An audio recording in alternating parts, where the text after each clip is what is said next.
नमस्ते अस्तु भगवन् विश्वेश्वराय महादेवाय त्र्यम्बकाय त्रिपुरान्तकाय त्रिकाग्निकालाय कालाग्निरुद्राय नीलकण्ठाय मृत्युञ्जयाय सर्वेश्वराय सदाशिवाय श्रीमन्महादेवाय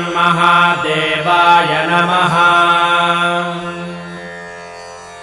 नमो हिरण्यबाहवे सेनान्ये दिशां च पतये नमो नमो वृक्षेभ्यो हरिकेशेभ्यः पशूनां पतये नमो नमः सस्पिञ्जराय द्विषीमते पथीनां पतये नमो नमो बभ्रुषाय विव्याधिनेन्नानां